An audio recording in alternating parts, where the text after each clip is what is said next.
Warehouses are supposed to be empty, silent, safe.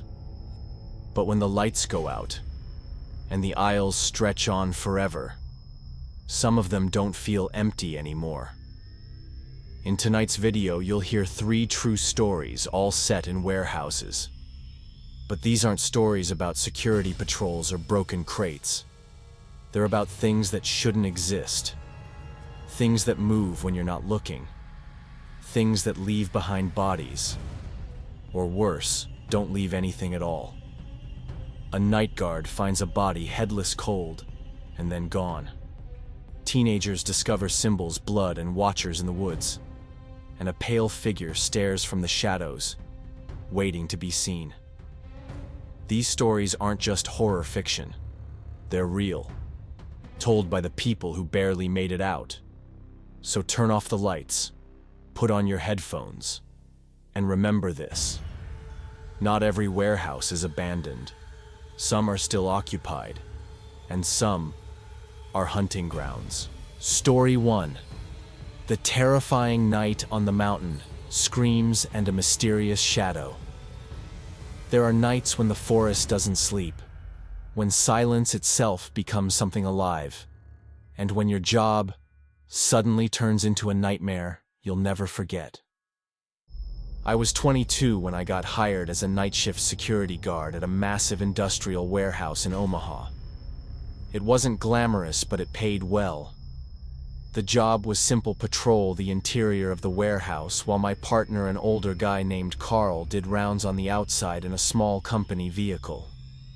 This warehouse wasn't some small storage shed. It was the size of a football field. Rows and rows of crates stacked to the ceiling. Narrow aisles that felt like tunnels. Only 2 security cameras were working, one at the front entrance, one near the back loading dock, so most of the time you were on your own. That night, everything seemed normal. At first.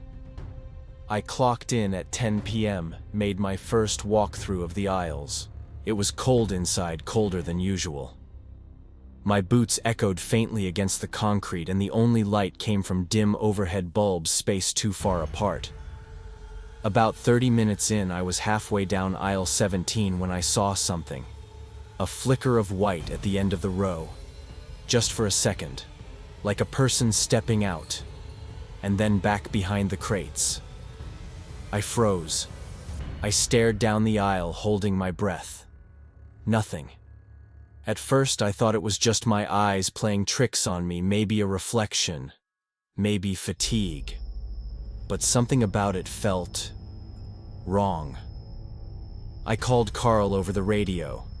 He answered casually, said he was in the back parking lot and would come around in 5 minutes. I decided to move toward the spot where I saw the figure. The deeper I went, the colder it got. And then I smelled it. Rot. Like something dead had been lying there for days. It wasn't just unpleasant, it was overwhelming. Thick. Sharp. It hit the back of my throat and made my stomach churn. I followed the stench down a side corridor between the shelves. That's when I saw it. A large wooden crate, not like the others. Older. Splintered. The lid slightly ajar. I knew I shouldn't open it. But I did. Inside was a body, lying face up in a pool of dark, thick blood. The torso was intact, but the head was missing. I stumbled back, nearly tripping over myself. My vision blurred. My legs were trembling. I grabbed the radio and yelled for Carl, told him to call the police immediately. Then I ran. I didn't care about protocol. I didn't care if someone saw me panic.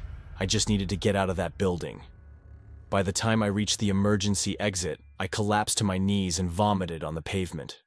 The police arrived within 20 minutes. They sealed off the building, combed every inch, asked me 1,000 questions. But the strangest part came later, when they reviewed the security footage. From 11:43 p.m. to 2:46 a.m., the cameras showed nothing. Just a black screen. As if those hours never existed. No error. No glitch. Just erased. And yet the moment the camera footage resumed, you could clearly see me running toward the exit, covered in sweat, pale as a ghost. I tried to explain what I saw: the crate, the body, the smell. They found the crate, but it was empty. No blood, no corpse. Just a small red handprint on the inside of the lid, like someone had slapped it from below. The detectives looked skeptical, but they couldn't explain the missing footage either. That night I didn't go home. I checked into a hotel and locked every door, covered every mirror. I barely slept, because after I left the warehouse, I kept seeing something. In the corner of my vision, in the reflection of windows always just behind me, a man, pale face, empty eyes, holding something, round, in his hands. They never found the head. They never identified the body, and the company quietly shut down the building 6 months later, citing maintenance concerns. But I know what I saw. And sometimes when I walk alone at night, I still feel it, that icy cold pressure behind my shoulder. Like something is watching, waiting. So if you ever find yourself walking through a quiet warehouse, and you think you see something white moving in the distance, don't follow it. You might not come back the same. Story 2. The horrifying discovery in the abandoned warehouse. Some places don't need ghosts to be terrifying. The silence, the emptiness, the feeling that you're not supposed to be there, that's enough. But sometimes, those places hide things far worse than ghosts. This happened 4 years ago when I was 19. It started like a stupid idea, the kind you only agree to when you're bored, young, and think nothing bad can really happen. My 2 closest friends, Mark and Jim, had heard rumors about an abandoned furniture warehouse a few miles outside our town. It had been shut down for years after the owners mysteriously disappeared. No official story, no news reports, just boarded windows, a crumbling roof, and whispers that something bad had happened there. Of course, we wanted to see it for ourselves. It was a Friday night, around 11:30 p.m. We drove out in my car. Jim was already acting weird, quiet, jittery. He kept looking at his phone, barely saying a word. By the time we reached the warehouse, he wouldn't even get out of the car. "I don't like this place," he said. "There's something wrong here." We laughed it off. Mark and I figured he was just being dramatic. So we left him in the car and walked around to the back entrance. One of the side doors had been busted open, splinters, rusted hinges, and what looked like scratch marks on the metal panel. We stepped inside. The air was stale, thick with dust, and silent, the kind of silence that makes your ears ring. We turned on our phone flashlights and began moving through the building. It was massive, dozens of hallways and huge empty showrooms filled with rotting wood, broken glass, and graffiti. But the graffiti wasn't just random tags, it was disturbing. Symbols, circles with triangles, inverted crosses, words like "die here" and "she never left" scrawled across the walls in faded red. At first we joked about it, said it was probably just edgy teens. But deeper in, we found something that made us stop laughing. There were bloodstains on the floor, dark, old, but real, leading down a narrow stairwell that dropped into the sub-storage area. The walls around the stairs were covered in more graffiti, except this time it wasn't just paint. There were burn marks, and what looked like the remnants of melted candles. At the bottom of the stairs we found something even worse. A noose, still hanging from a rotted beam. Not frayed, not aged, like it had been used recently. Mark was freaked out. I could see it in his face. But curiosity had its claws in us. We walked into the farthest back room, a large hollow space with no doors and only one high window near the ceiling. In the center of the room was an inverted cross, hanging from chains. Underneath it, spray painted on the floor, was a circle with foreign letters, Latin maybe. We couldn't tell. And lining the back wall were holes. Dozens of small, perfectly round holes carved into the concrete. They looked like they'd been bored out with tools, each about the size of a fist. But when we shined our flashlights into them, they didn't end. No back wall, just darkness. I don't know why, but they made me deeply uncomfortable. Like if you stuck your hand in something would grab it and never let go. That's when Mark's phone rang. It was Jim, still waiting outside. He sounded terrified. "There's someone else here," he whispered. "I saw them walk past the car. They're not with you." Before we could say anything, we heard it. Engine revving, tires screeching. A white pickup truck came flying around the side of the building. No lights, just high beams suddenly blasting. It was coming straight for the warehouse entrance. We ran. We didn't even look back. We bolted through the main hallway, slipping on broken tiles, crashing through stacks of collapsed furniture. I could hear the truck skidding outside like it was circling. We finally reached the busted door, and I saw another vehicle parked on the edge of the woods. A black truck. No license plates. No one visible inside. But there were shapes. Figures. Standing just beyond the tree line. Watching. We jumped into my car and peeled out of there, hearts pounding, lungs on fire. Jim was pale, sweating. He just kept muttering, "They saw me. They saw me." We didn't talk much on the way home. We didn't sleep much after that night either. We never went back. A few weeks later, we heard that the property had been bought by a private company, fenced off, covered in black tarps, guards posted around the clock. No one knows what really went on in that place. No one asks anymore. But I can't forget what we saw. The inverted cross, the holes in the walls, the truck with no plates, and the fact that someone was there, watching, before we ever walked in. Some places aren't abandoned.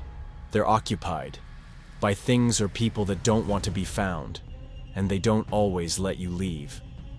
Story 3. Haunted Warehouse, the Ghost in the Shadows. Some places are just buildings, brick, steel, concrete, but others seem to breathe, as if something is still there long after everyone else has left. This happened to me 3 years ago. I was working as a night security guard at a warehouse in Omaha, Nebraska. Not one of those small private buildings. This one was massive, like an aircraft hangar converted into a tech storage facility. Endless aisles stacked with high-end electronic servers and crates labeled in codes I didn't understand. My shift started at 10 p.m. The job was simple. I patrolled the inside while my partner Ray did rounds on the outside perimeter in a patrol car. There were only 2 cameras working inside, one at the entrance and one at the far corner near the emergency exit. So most of the time it was just me, my flashlight, and whatever decided to hide in the dark. That night started out quiet, cold, still, nothing out of the ordinary. Around 11:30 p.m. I was doing a sweep through aisle 9 when I saw something white at the end of the row. Just a flicker, like a figure stepping sideways behind the crates. I stopped, turned my flashlight toward it. Nothing. I called out, "Hello, anyone there?" Silence. I stood there for a moment listening. No footsteps, no shuffling. Just the low hum of electric lights and the buzz of silence pressing into my ears. I told myself it was probably a shadow or a piece of plastic. Maybe even a reflection off some metallic packaging. I moved on. But the feeling didn't leave me. About 10 minutes later, I passed the main monitoring station, a tiny office with an old monitor that displayed the camera feeds. Something made me glance at the screen. And there on the grainy black and white footage from the rear camera was a face, just barely visible, pale, wide eyes, peeking out from behind a stack of crates, not moving, just staring. It wasn't near me, but it wasn't far either. I radioed Ray. "Hey, are you inside the building?" He replied casually. "Nope, still out by the east fence." Why I didn't answer. I just grabbed my flashlight, turned, and started walking toward the spot where I'd seen the face on the monitor. As I approached aisle 27, the air changed. Colder. And then, the smell hit me. Rot. Not like old food or damp boxes, this was worse. Like something dead. Left to fester for days. I held my breath, trying not to gag. Then I saw the crate. It was different from the others. Old wood. Rough. Not labeled. The lid was slightly cracked open, as if something had been placed inside, or something had crawled out. Against my better judgment, I pulled the lid back. What I saw made me step back so fast I nearly dropped the flashlight. Inside was a body, or what was left of one. The chest was torn open, the skin pale and stretched, but the head was gone. Just an empty neck, and dried blood pooled at the bottom. I ran. I didn't even bother radioing Ray until I hit the loading dock and nearly threw up on the pavement. The police arrived about 20 minutes later. They sealed the building, launched a full investigation, questioned everyone on site. But the weirdest part came later. When they checked the camera feed, from 11:22 to 2:47 a.m. there was no footage, no glitches, no errors, just missing. Like those hours had been deleted. And yet, right at 2:48 the feed kicked back in, and there I was running for the exit. They never found the killer, never identified the body, and they never explained how the footage disappeared. What they did find a week later, hidden behind the generator room, was a plastic bag. Inside it was a human head, male, eyes wide open, as if it had seen something before it was removed. After that, I quit. I couldn't sleep, couldn't walk into dimly lit buildings. Every time I passed a mirror, I swore I saw someone behind me. And sometimes, late at night, I still dream about that face on the monitor, the one staring from the shadows, smiling, as if it knew I was watching and liked it. Not every ghost is dead. Some things wear skin, some monsters walk like men, and some shadows aren't shadows at all. 3 stories, 3 warnings.